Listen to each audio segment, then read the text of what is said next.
Hello students, today we are going to discuss about our new topic phase equilibrium जिसको हम प्रावस्था साम्य कहेंगे. This is the topic for BSc second year student and it's a very important topic and very typical topic for the point of view of examination. तो इसलिए मैंने इसको बहुत ही simple और सोफिस्टिकेटेड तरीके से बताने की कोशिश करी है. प्रावस्था साम्य क्या है? देखिए, किसी भी विषमांगी तंत्र की साम्यावस्था पर विभिन्न चरांकों के प्रभाव के अध्ययन के लिए विभिन्न नियमों की आवश्यकता होती है. कि हेट्रोजेनियस जो सिस्टम होते हैं, what is the heterogeneous system? The heterogeneous system is in which there are more than one phases are involved here, and then they are completely clearly known that there are two different phases and both are और मैं कहूँ कि more than two phases are in equilibrium. तो उसके ऊपर जो विभिन्न जो चरांक हैं, जो वेरिएबल्स हैं, फॉर एग्जांपल जैसे टेम्परेचर है, प्रेशर है, कंसंट्रेशन है, और there are so many type of variables are present. तो उनके प्रभाव के अध्ययन के लिए विभिन्न नियमों की आवश्यकता होती है. जैसे कि हमने पहले भी पढ़े होंगे, आपने फर्स्ट ईयर के अंदर भी राउल का नियम है. मैं कहूँ कि राउल के नियम के अलावा अपन बात करें तो इसके अंदर जैसे कि नैनसेट का डिस्ट्रीब्यूशन लॉ भी बात करेंगे, हेनरी के लॉ के बारे में भी बात करेंगे. इन सब के बारे में अपन पढ़ चुके हैं. कुछ नियमों के बारे में नैनसेट डिस्ट्रीब्यूशन लॉ अपन पढ़ेंगे. It's also a very important topic for your syllabus. तो इसलिए इसमें क्या है कि J.W. गिब्स ने सन 1876 में व्युत्पन्न प्रावस्था का नियम विषमांगी तंत्रों के अध्ययन के लिए बताया था, जिसके अध्ययन करने के लिए उसकी जो मॉलिक्यूलर कॉम्प्लेक्सेशन है उसकी ओर ध्यान देना ज़रूरी नहीं है. ये दोनों भौतिक एवं रासायनिक, physical as well as chemical जो एस्ट्रोजेनस इक्विलिब्रियम्स होते हैं उनके लिए उपयोगी होता है.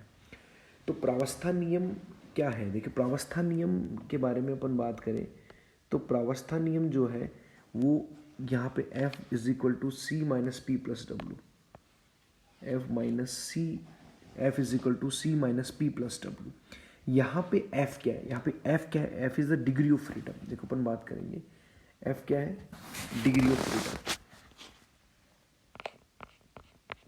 ये है डिग्री ऑफ फ्रीडम.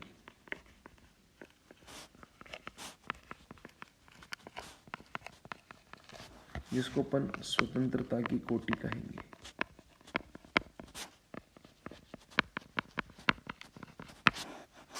सी क्या है? Number of components.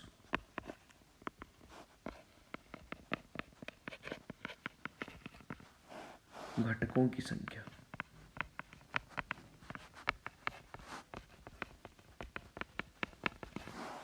और P है नंबर ऑफ फेजेस.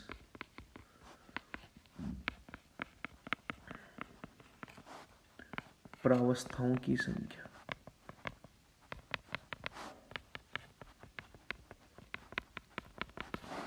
प्रावस्थाओं की संख्या. ये तीन चीज़ें हैं इसमें. तो अपने को वन बाय वन करके पढ़ना है कि what is the number of phases. तो देखिए, नंबर ऑफ फेजेस जो हैं वो क्या कहती हैं कि विषमांगी तंत्र के वे भाग जो भौतिक रूप से सुस्पष्ट हैं, यांत्रिक विधियों द्वारा पृथक किए जाने योग्य हैं और अपने संगठन में बिल्कुल यूनिफॉर्म है, प्रावस्था कहलाते हैं. फॉर एग्जांपल, जैसे मैं कहूँ कि तीन प्रावस्थाएं तो आप जानते ही हैं.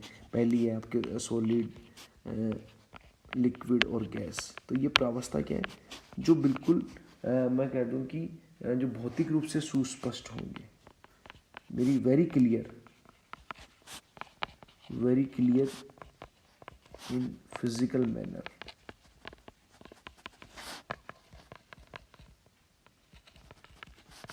Very clear in physical manner का मतलब ये है, जैसे मैं कहूँ कि सॉलिड है, लिक्विड है और गैस है. अब जैसे दो फेजेस हैं, मैं आपको एग्जांपल देता हूँ. दो फेजेस हैं, आपस में मिली हुई है, ये देखिए. और ये मैं कह दूँ कि जैसे मान लीजिए सॉलिड फेज हो गई और ये हो गई आपकी लिक्विड फेज. तो ये बिल्कुल क्लियर है, ये अपने आप में पूरी एक फेज है, ये अपने आप में एक प्रावस्था है. दोनों अलग अलग है. ये वाली ठोस है और ये वाली द्रव है।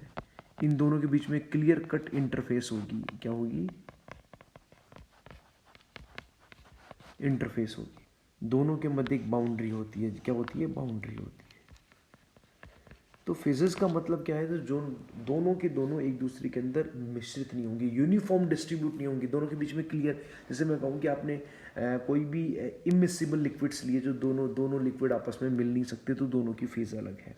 अब एक जो लिक्विड है वो अपने आप में यूनिफॉर्मली डिस्ट्रीब्यूट है, वो एक बिल्कुल क्लियर कट पॉइंट है कि भाई इसके अंदर कोई कंपोनेंट्स नहीं है, कोई उसके अंदर मिसिबिलिटी नहीं है, कोई इसके अंदर अशुद्धियाँ नहीं है, तो वो एक फेज़ है। दूसरी उसके ऊपर, जैसे मैं कहूँ कि एक बर्तन लिया, एक बर्तन के अंदर आपने यहाँ नीचे इसके अंदर H2O भर रखा है और ऊपर इसके अंदर गोंद भर रखा है, गम जिसको कहते हैं। तो गम और H2O दोनों अलग अलग फेजेस हैं, दोनों के बीच में एक बिल्कुल क्लियर कट लेयर दिखाई देगी। दोनों के बीच में there has been a layer in between two different phases, so we can say that there are two different type of phases and there are physically very clear that there is no uniform distribution of molecules in between these two phases, so we can say that जो phases हैं वो क्या है, वो भौतिक रूप से बिल्कुल सुस्पष्ट होती हैं, यांत्रिक विधियों द्वारा उनको अलग कर सकते हैं, बिल्कुल मतलब जो भी मैकेनिकल मेथड्स हैं उनके द्वारा उनको अलग किया जा सकता है। अब बात आती है कंपोनेंट्स की। घटक क्या है? घटक, कंपोनेंट्स। कंपोनेंट्स का मतलब होता है कि हर कंपोनेंट का एक केमिकल फॉर्मूला होता है। क्या होता है? केमिकल फॉर्मूला होता है। केमिकल फॉर्मूला होता है। अगर किसी भी सिस्टम के अंदर अगर एक से अधिक टाइप के कंपोनेंट्स हैं तो उनके अलग अलग कंपोनेंट्स के अलग अलग केमिकल फॉर्मूले होंगे कि घटकों की संख्या जो है वो स्वतंत्र रूप से परिवर्ती अवयवों की वह न्यूनतम संख्या है जिनकी सहायता से प्रत्येक प्रावस्था के संगठन को रासायनिक समीकरण के रूप में व्यक्त किया जा सकता है। जैसे फॉर एग्जाम्पल्स हम समझेंगे।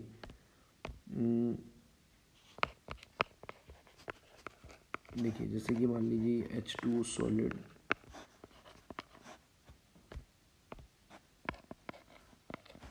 H2O लिक्विड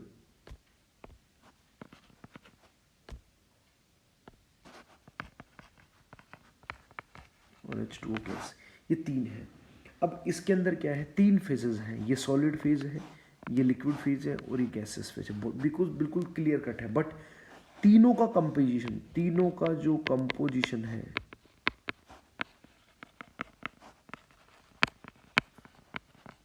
वो सेम है, वो समान है, और वो क्या है? H2O। जो रासायनिक सूत्र है वो H2 है, इसलिए क्या होगा? सिंगल कंपोनेंट सिस्टम होगा। कौन सा सिस्टम होगा ये? Single component system. Single component system होगा। तीनों का घटक तो एक ही है। अभी मैं बात करूं अमोनियम क्लोराइड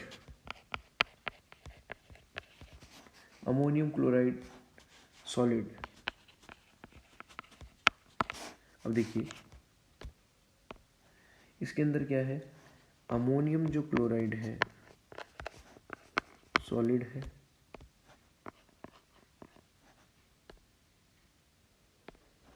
वो अमोनियम क्लोराइड में सब्लिमाइन हो रहा है,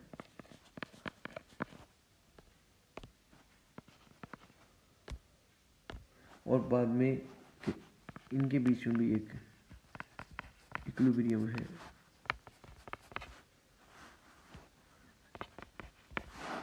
तो देखिए यहाँ पे क्या है कि इस तंत्र में दो प्रावस्थाएं हैं। एक तो कौन सी प्रावस्था है? सॉलिड। इसमें कितनी प्रावस्थाएं हैं? दो। देयर आर टू फेज, एक तो सॉलिड और एक गैस। तो इसके अंदर दो प्रावस्थाएं होंगी।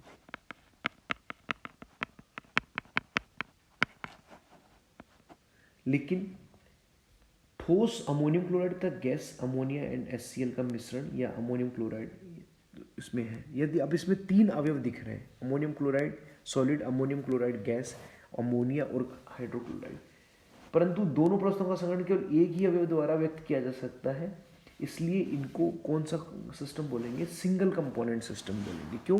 क्योंकि इसके अंदर भाई जैसे अमोनियम क्लोराइड, अमोनिया और हाइड्रोक्लोराइड को मिला करके भी अपन क्या बोल सकते हैं, दोनों आपस में मिल करके हमेशा किस रूप में प्रेजेंट होते हैं, अमोनियम क्लोराइड के फॉर्म में। इसलिए इसका कंपोजिशन सबका एक ही हो गया, इसलिए हम कह सकते हैं। क्यों? क्योंकि अगर यहाँ पे अमोनिया और HCl दोनों की मात्रा समान हो, क्या होनी चाहिए, दोनों की मात्रा समान होनी चाहिए, दोनों की मात्रा समान होनी चाहिए।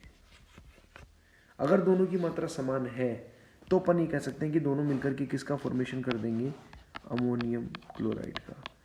ये भी एक ही है और ये भी एक ही है और ये भी एक ही है, तो तीनों के तीनों घटक क्या हो गए, एक ही घटक हो गया, एक घटक हो गया। लेकिन यदि अमोनिया